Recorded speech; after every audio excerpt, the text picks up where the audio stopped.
नमस्कार साथियों, मैं आपका मित्र आशीष तायल WCL संवाद की इस कड़ी में आपको मिलवाने जा रहा हूं कोल इंडिया लिमिटेड के मुख्य सतर्कता अधिकारी श्री ब्रजेश कुमार त्रिपाठी सर से। सर, आज के इस कार्यक्रम में आपका बहुत बहुत स्वागत है। नमस्कार सर। कोल इंडिया तथा इसकी अनुषंगी कंपनियों में सतर्कता विभाग की क्या व्यवस्था तथा भूमिका है?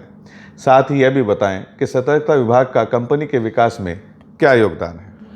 आशीष जी, सबसे पहले आपको धन्यवाद कि हमको WCL संवाद का एक हिस्सा बनाए। कोल इंडिया लिमिटेड में सब्सिडी मिलाकर के कुल 9 CBOs हैं। वो फुल टाइम CBO हैं, डायरेक्टली CBC से अपॉइंटेड हैं, और सब मिलाकर के हमारे पास 150 से ज़्यादा विजिलेंस ऑफिसर्स हैं। विजिलेंस डिपार्टमेंट CBC का ईयर एंड आइज होता है और एक्सटेंडेड आर्म होता है। विजिलेंस डिपार्टमेंट का काम है CBI का चाहे CBC के साथ ऑर्गेनाइजेशन को लिंक करना, उसके बीच का एक कड़ी होता है। जब विजिलेंस मैटर या इंटीग्रिटी वाली बात आती है, करप्शन वाली बात आती है, ऐसे केस में विजिलेंस डिपार्टमेंट अपने एडमिनिस्ट्रेशन को, अपने CMD को हेल्प करता है, एक सलाहकार होता है।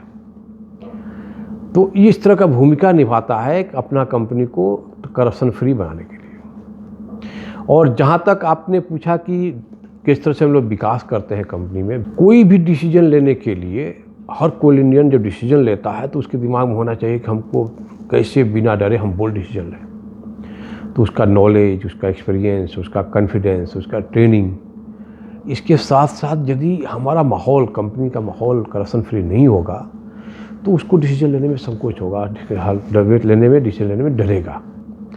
तो ऐसा हमको करप्शन फ्री माहौल देना है ताकि हमारे कोल इंडियंस को डिसीजन लेने में डर न लगे। ये काम करता है विकास का। जब हम टाइमली डिसीजन लेंगे, बोल्ड डिसीजन लेंगे, तभी हम लोग इनोवेटिव डिसीजन लेंगे, तभी हम लोग आगे बढ़ पाएंगे और कोल इंडिया को नंबर 1 बना पाएंगे।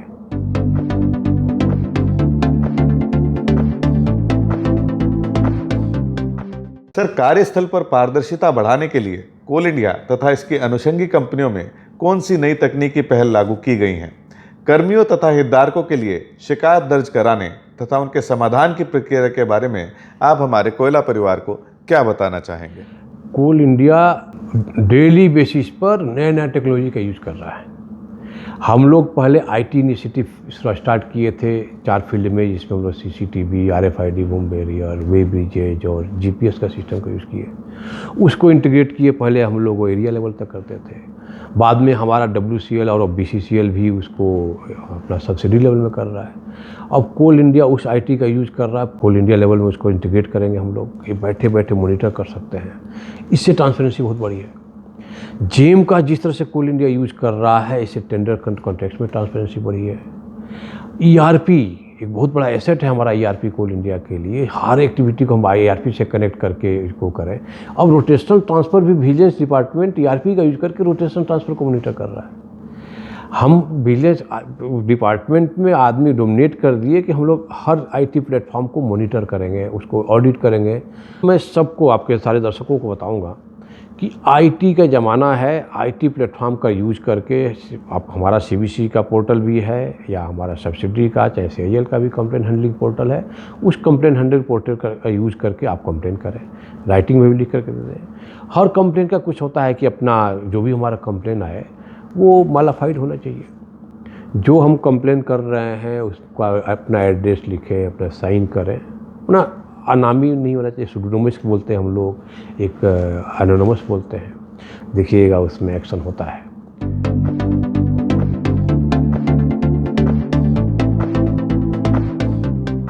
सर, सतर्कता जागरूकता अभियान 2024 किन बिंदुओं पर आधारित रहा? सतर्कता जागरूकता सप्ताह के पूर्व 3 महीनों में चलाए गए अभियान के दौरान किए जाने वाले कार्यक्रमों से आप क्या सकारात्मक बदलाव महसूस कर रहे हैं?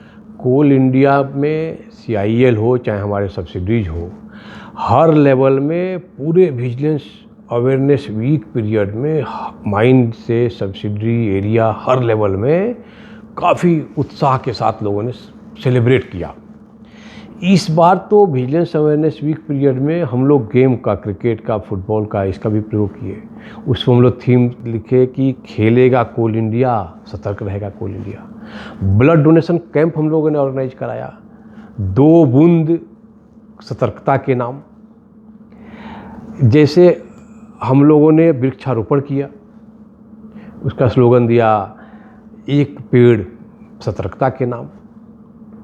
इस तरह से करके हम लोगों ने विजिलेंस अवेयरनेस वीक पीरियड, चाहे उसके 3 मंथ का कैंपेन है, काफ़ी अच्छा से सेलिब्रेट किए हैं। ट्रेनिंग हर लेवल में खूब ट्रेनिंग हुआ, बड़ा वर्कशॉप हुआ, मेगा सेमिनार हुआ, काफ़ी हम लोग आउटरीच एक्टिविटी किए, चाहे ग्राम सभा से लेकर के और बाकी जो हमको कनेक्ट करना है।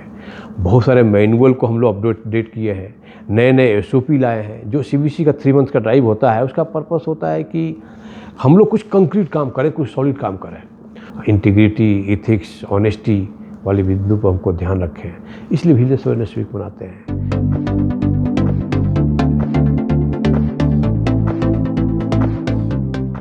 सर, इस वर्ष कोल इंडिया अपना 50वां स्थापना दिवस मना रही है।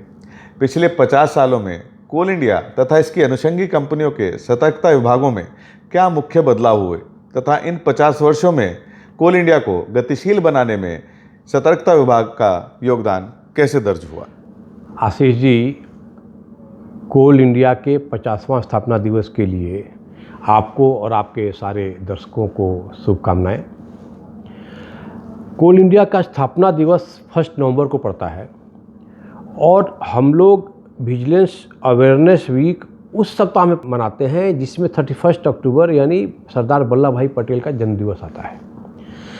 ऑलमोस्ट हर साल विजिलेंस अवेयरनेस वीक पीरियड में ही कोल इंडिया का स्थापना दिवस पड़ता है, क्योंकि मेरा स्थापना दिवस विजिलेंस अवेयरनेस वीक में ही पीरियड में आ रहा है। ये भी एक सौभाग्य की ही बात है। दूसरा, पिछले कई वर्षों में हम हर डिपार्टमेंट वाले अपना जिस तरह से SOP, manual, training, technology, IT initiative, mechanisation, digitisation, inspection, regulation, ethics, moral values, इन सब विषयों पर जिस तरह से कोल इंडिया काम कर रहा है, जितना जोर दे करके हम लोग उसमें काम कर रहे हैं, लोगों को ट्रेंड कर रहे हैं और SOP, मैनुअल और कंपनी को रूल बेस से वैल्यू बेस्ड कंपनी बनाने जा रहे हैं, इससे कोल इंडिया में काफ़ी बदलाव आया है।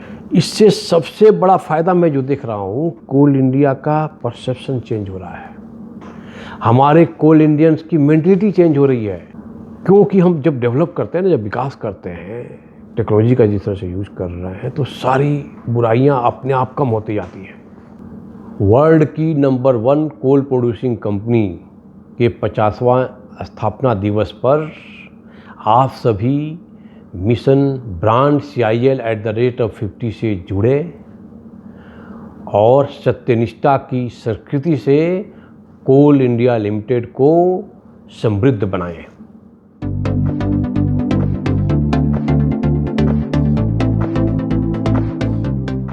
Sir, PIDP, public interest disclosure and protection of informer क्या है? इसके तहत भ्रष्टाचार या अनियमितताओं की शिकायत दर्ज कराने की क्या प्रक्रिया है? इस व्यवस्था के अंतर्गत संबंधित सूचना देने वाले की सुरक्षा कैसे सुनिश्चित की जाती है? PIDP रेजोल्यूशन 2004 में आया और ये रेजोल्यूशन विजिलेंस डिपार्टमेंट के लिए एक बहुत ही इम्पोर्टेंट टूल बन गया। आपके दर्शकों को मैं बताना चाहता हूँ कि गूगल में PIDPI आप सर्च कीजिए, पूरा उसकी डिटेल बता देता है। इसमें सबसे इम्पोर्टेंट ये है कि आप कंप्लेन करेंगे तो आपका जो आइडेंटिटी है वो कॉन्फिडेंशियल रखा जाएगा, लेकिन मैं उसमें कुछ बताना चाहता हूँ कि आपको भी सावधानी बरतना है। आप जब एक बार कंप्लेन कर दिए तो फिर उसको फॉलोअप मत कीजिए। आपको पावती, उसका रिटर्न जो होता है, एक्नॉलेजमेंट नहीं मिलेगा तो आप उसके लिए परेशान मत होइए। डेली CBC में या कहीं जाकर उसको आप परसू मत कीजिए। उसमें क्या होता है कि जो PIDP कंप्लेन करता है ना, वो बहुत सारे कॉन्फिडेंशियल डॉक्यूमेंट, बहुत सारे ऐसे डॉक्यूमेंट लगाता है कि आप आश्चर्य करेंगे कहाँ से डॉक्यूमेंट पाया। क्वालिटी ऑफ कंप्लेन बहुत अच्छे आ रहे हैं और ये ऐसा हथियार है, मैंने हमारा दाहिना हाथ कंप्लेन करेगा, बाएं हाथ को पता नहीं चलेगा। It is so top secret. और जब से PIDP रेजोल्यूशन का बारे में हम लोग प्रचार प्रसार करना शुरू किए हैं, जो भ्रष्ट लोग हैं ना, उसमें खलबली मच गई है।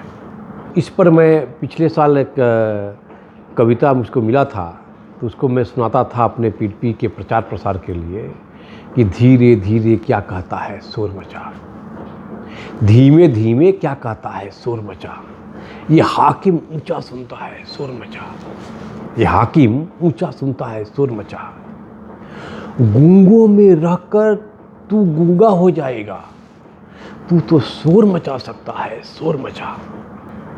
खामोशी बदशगुनी लेकर आती है, खामोशी बदशगुनी लेकर आती है, शोर बड़ा अच्छा होता है शोर मचा। आखिरी में मैं ये बोलूँगा कि बोल नहीं सकते हैं वो सब मुर्दा है, बोल नहीं सकते वो सब मुर्दा है, तू बतला दे तू जिंदा है शोर मचा। धीमे धीमे क्या कहता है शोर मचा, ये हाकिम ऊंचा सुनता है शोर मचा। यानी पीटीपी का हंगामा करना पड़ेगा। आशीष जी मेरा ये काम कर दीजिए, पीटीपी का और प्रचार प्रसार कर दीजिए, देखिए आपका विजिलेंस डिपार्टमेंट CIL का और सब्सिडरी का और स्ट्रॉन्ग होगा।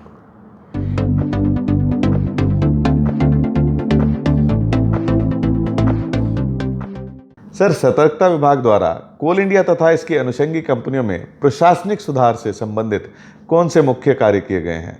कंपनी में सतर्कता और प्रशासनिक सुधारों के बीच तालमेल कैसे बैठाया जाता है? जहाँ तक प्रशासनिक सुधारों की बात है, विजिलेंस ऑर्गेनाइजेशन पिछले कई साल से ट्रेनिंग पे बहुत जोर दिया है और एक कोट लेकर हम लोग चल रहे हैं, ignorance of law is no excuse. यानी कोल इंडिया आज की डेट में इतना अच्छा हो चुका है कि आप ये बोलेंगे कि नहीं हमको रूल नहीं पता था, चाहे हमको मैनुअल क्या है, क्या अपडेट हुआ है नहीं पता था, इसलिए गलती हो गई, तो ये बर्दाश्त नहीं किया जाएगा। हमने तो एक लेटर भी लिखा है, कोई भी HOD है चाहे कोई डिपार्टमेंट का जो बॉस है, वो किसी ऐसे आदमी को रखा हुआ है, सेंसिटिव काम करा रहा है जिसको रूल का नॉलेज नहीं है और वो कोई गलती पाया गया तो हम तो उससे तो पूछेंगे ही, साथ में जो HOD साहब हैं उनसे भी पूछा जाएगा कि ऐसे आदमी को क्यों रखें जिसको जो ट्रेंड नहीं है, जिसको नॉलेज नहीं है। तो हम इस पॉलिसी पे जा रहे हैं कि ignorance of law is no excuse. इससे काफ़ी सुधार आया है। हम लोगों के अंदर पढ़ने की हैबिट आ गई है। हम लोग मेगा ट्रेनिंग, मेगा सेमिनार करा रहे हैं। इससे हमारे लोगों के अंदर ट्रेंड करने से नॉलेज और डिसीजन मेकिंग एबिलिटी बढ़ गया है। एक और बहुत अच्छा हमने प्रचार प्रसार किया, डिले। कोई भी कंपनी की ब्रांडिंग का सपना आप नहीं देख सकते यदि कोई भी चीज़ का डिले हो रहा हो, चाहे वो ट्रांसफ़र का हो, पेमेंट का हो, एस्टेब्लिशमेंट मैटर का, कोई भी डिले यदि हो रहा है मतलब समझिए कि वहाँ कोई खिचड़ी पक रही है। Delay breeds corruption. हमने विजिलेंस डिपार्टमेंट के सबको बोल कर रखा है कि जो सर्टेन लिमिट के बाद डिले कर रहा है, टेंडर फाइल नहीं कर रहा है, चाहे कोई भी डिले हो रहा है, उस फाइल को बुलाओ, साहब को बुलाओ, पूछताछ तो करो कि महोदय आपका नियत क्या था दिमाग में। तो इस तरह का हम लोगों ने काफ़ी जोर दिया है सुधार करने का। आप काम कीजिए, आप काम करने में कहीं कोई कंजूसी मत कीजिए, कहीं कोई डरिए मत। मैंने एक कोट बनाया था, vigilance is by you, vigilance is for you, vigilance is with you always. आपके दर्शकों को मैं बताना चाहता हूं कि आप बोल्ड डिसीजन लीजिए, क्विक डिसीजन लीजिए, कंपनी के हित में डिसीजन लीजिए। विजिलेंस डिपार्टमेंट आपके साथ है। आप आग पे चलिए, यदि पैर जलता है तो आपका एक भाई है, विजिलेंस डिपार्टमेंट बैठा हुआ है, आपको मलहम लगाएगा। लेकिन फिर बात वही आती है कि आप जो काम कर रहे हैं, जो डिसीजन ले रहे हैं, वो मालाफाइड है या बोनाफाइड है। उसके लिए मैं कहीं पढ़ा था कि बख्श देता है खुदा उनको, बख्श देता है खुदा उनको जिनकी तकदीर खराब होती है। मतलब खुदा भी उनको माफ़ कर देता है जिसने कोई गलत डिसीजन लिया, कंपनी के हित में लिया, सोच समझ के लिए गलत हो गया तो उसको खुदा भी माफ़ कर देता है। तो विजिलेंस वाले बाकी क्या, हम और आप क्या है, लेकिन वो हरगिज नहीं बख्शे जाते हैं। ध्यान से सुनिएगा, लेकिन वो हरगिज नहीं बख्शे जाते जिनकी नीयत खराब होती है। यानी यदि आपका नीयत खराब है तो आपको कोई माफ़ नहीं कर सकता है, ना आपका बॉस माफ़ कर पाएगा, ना विजिलेंस वाले माफ़ कर पाएंगे, ना आप अपने आप को खुद से माफ़ कर पाएंगे। इसलिए मैं ये बोलना चाहता हूँ कि ये दिमाग से निकाल दीजिए कि विजिलेंस डिपार्टमेंट आया है तो आपको काम में बाधा पहुँचाएगा, फॉल्ट फंडिंग करेगा, ये नहीं है। देखिएगा, जो पतंग हम उड़ाते हैं ना, उसके साथ डोर बंधा रहता है। सबके दिमाग में ये रहता है कि डोर नहीं होता तो हमारा पतंग बहुत ऊंचा चला जाता है। माय डियर फ्रेंड, एक बार उस पतंग का डोर काट के तो देखिए। विजिलेंस का ही रोल है कि यदि हमारा कंपनी, हमारा ऑर्गेनाइजेशन पतंग है तो विजिलेंस डिपार्टमेंट डोर है, अनुशासन वो डोर है। इस तरह से हमको काम करना है और कंपनी के हित में काम करना है।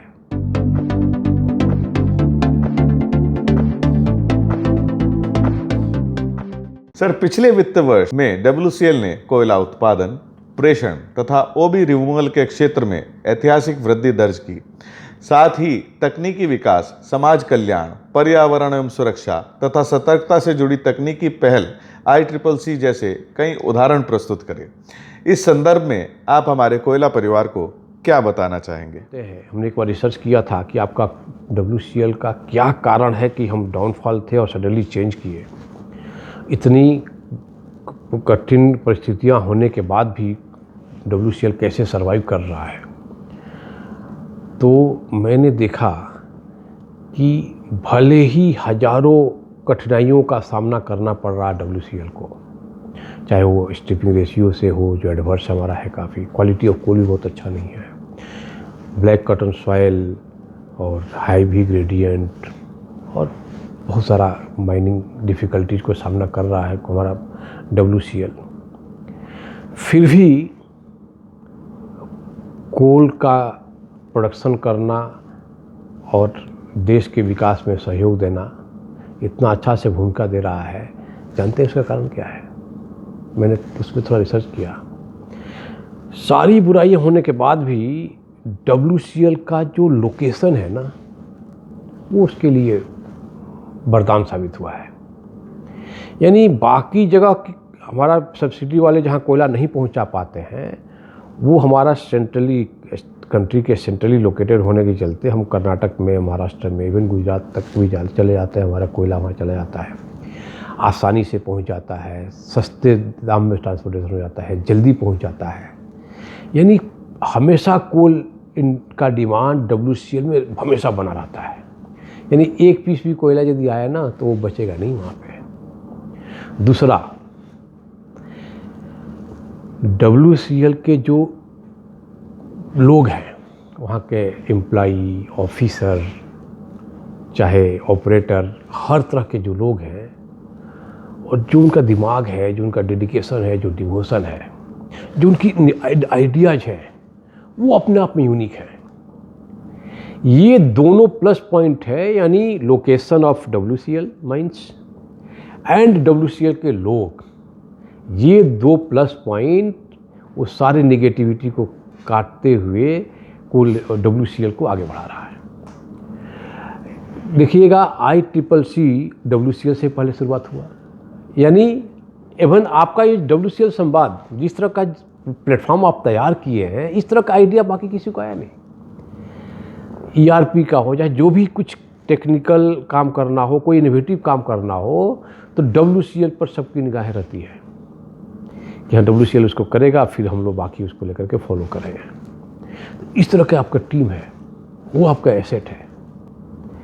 आपने बताया कि जो सेफ्टी का, आप देखिएगा इंटरनेशनल फोरम पर कोल इंडिया का किसी ने झंडा बुलंद किया तो WCL ने बुलंद किया। सेफ्टी में आप सेकंड प्राइज पर। आपकी जो महिला शक्ति हमने देखा है, आपका संवाद माध्यम से भी देखा था, बाकी भी जगह मैंने देखा वहाँ पर उनका वर्किंग कल्चर बहुत अच्छा है। तो ये दोनों है जो प्लस पॉइंट। इसके चलते आपके टॉप लीडर्स ने जो डिसीजन लिए तो आपके WCL में काफ़ी तरक्की हो रहा है। हमको 3 शब्द मिला था, ग्रोथ, प्रोग्रेस और सक्सेस। WCL का ग्रोथ की बात करें हम तो प्रोडक्शन हो, प्रॉफिट हो, एक्सपेंशन हो, सेफ्टी एसेट और बाकी हमारे जो लोग हैं, ये सब यदि जो भी मटेरियलिस्टिक ग्रोथ होता है, दैट इज कॉल्ड ग्रोथ। उसमें यदि हम rules, regulation, discipline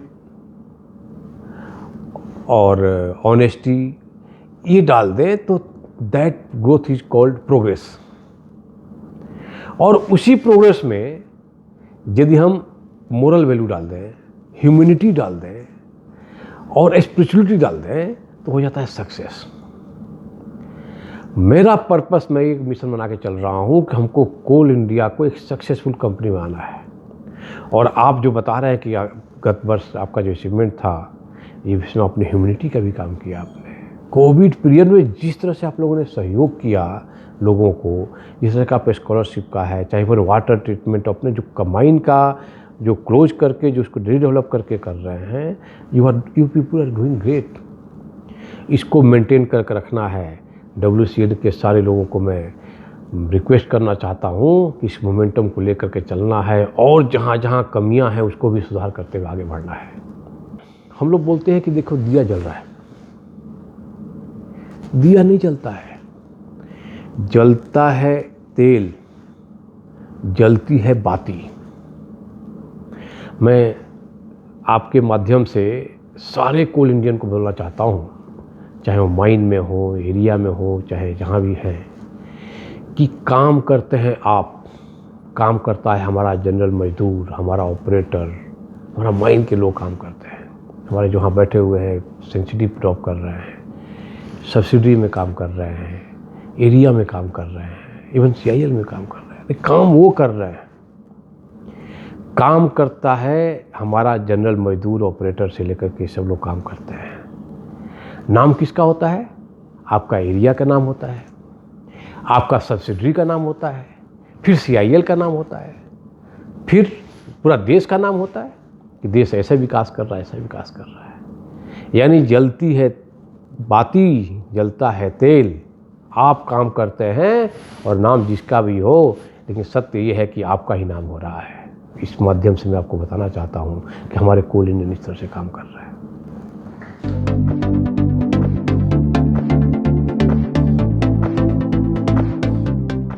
sir, WCL संवाद टीम की जानकारी के अनुसार आप कवि हृदय व्यक्ति हैं। इस परिवेश में आप कोल इंडिया परिवार को क्या संदेश देना चाहते हैं? इसमें मैं खाली आपका कोयला परिवार को नहीं, मैं सबके लिए ही बोलना चाहता हूँ कि हर आदमी को अपना कुछ न कुछ हॉबी रखना चाहिए जिससे वो खुश रख सके, अपने घर परिवार को, अपने समाज को खुश रख सके। और ऐसा हॉबी, ऐसा कर्म आपका हो कि आप तो खुश हो ही, आपका घर वाले, आपके परिवार, आपके समाज वाले, आपके मम्मी पापा आपके कर्म से खुश हो रहे हैं, तो वो खुशी और बढ़ जाती है। तो इसी तरह से मैं कुछ समझता हूँ कि मैं कुछ लिखूँ या कुछ बोलूँ तो शायद मैं किसी को खुश कर पाऊँगा, किसी को हैप्पी दे पाऊँगा या किसी को ठहाके लगाते हुए देख सकूँगा। तो कवि वाला भावना वहाँ से आया था। मैं ऐसा कोई मैं कवि नहीं हूँ। कोल इंडिया जिस तरह से विकास कर रहा है, लगातार 10% का ग्रोथ पिछले 2 साल से हम लोग अचीव किए हैं और हम लोग विदेश में भी जा रहे हैं। तो ऐसे तो हमको लग रहा है कि कुछ दिन के बाद हम पूरे विश्व में कोल इंडिया हमारा फैल जाएगा। और हमारा काम क्या है? हम कोयला निकालते हैं, पावर प्लांट में भेजते हैं, तो बिजली बनता है, बल्ब जलता है, बल्ब जलता है तो प्रकाश आता है, जब प्रकाश आता है तो अंधेरा भागता है। यानी जब हमारे चलते हम पूरे हिंदुस्तान में आज की डेट में फैले हुए हैं, तो मैं ये बोल सकता हूँ कि लगभग पूरा हिंदुस्तान को कोल इंडिया उजाला देता है, प्रकाशित करता है, यानी अंधेरा भगाता है। कुछ दिन बाद कल्पना कीजिए कि कोल इंडिया पूरे विश्व में फैल गया और पूरे विश्व से अंधेरा भगा रहा है। न धरती पे, न अंबर में कहीं अंधेरा है नहीं। और जब अंधेरा नहीं रहेगा तो आप इस कंपेयर कीजिए कि सुनते थे ना कि सूरज निकलेगा, अंधेरा भागेगा। यानी जब अंधेरा रहेगा नहीं तो फिर सूरज का क्या काम। अब इस एपिसोड को आप ध्यान रखिए, इमेजिन कीजिए कोल इंडिया का आफ्टर सर्टेन डेज पूरे विश्व में चले गए, पूरे विश्व से अंधेरा भगा दे रहे हैं। तब एक इकबाल की कविता याद आती है मुझको। वो लिखते हैं ना कि उनका एक शेर है कि खुदी को कर बुलंद इतना कि हर तकदीर से पहले खुदा बंदे से खुद पूछे, बता तेरी रजा क्या है। इसको ध्यान में रखिएगा। तो उसी पर मैं एक CIL का डेवलपमेंट के ऊपर एक शेर बनाया था। CIL चमक तू यूं धरती अंबर में, CIL चमक तू यूं धरती अंबर में कि अंधेरा इस तरह भागे। CIL चमक तू यूं धरती अंबर में कि अंधेरा इस तरह भागे कि सूरज खुद पूछे CIL से, कि सूरज खुद पूछे CIL से, बता हम उगे तो कहाँ उगे, हम उगे तो कहाँ उगे।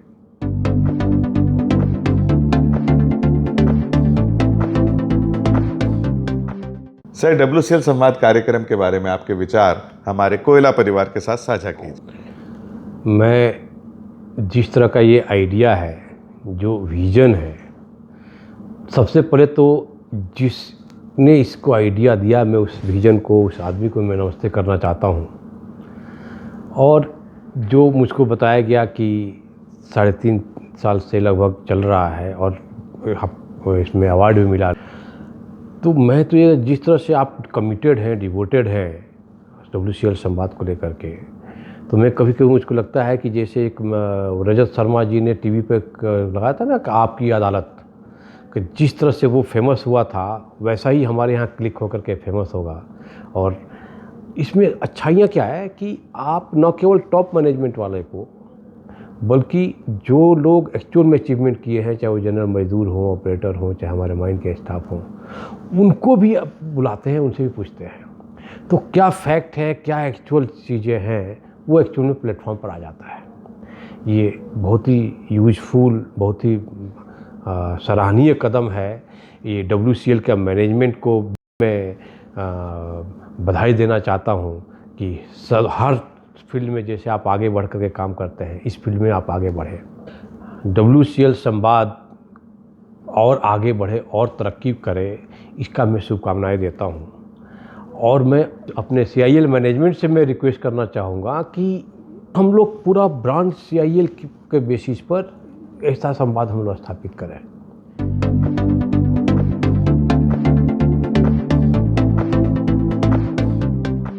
सर, आज के इस कार्यक्रम में आप हमारे साथ उपस्थित हुए, आपने बहुत ही महत्वपूर्ण जानकारी, अपने अनुभव हमारे कोयला परिवार के साथ साझा किए। इसके लिए हम आपका धन्यवाद करते हैं। नमस्कार।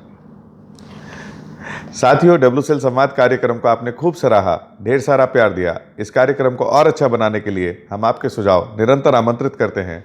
नमस्कार।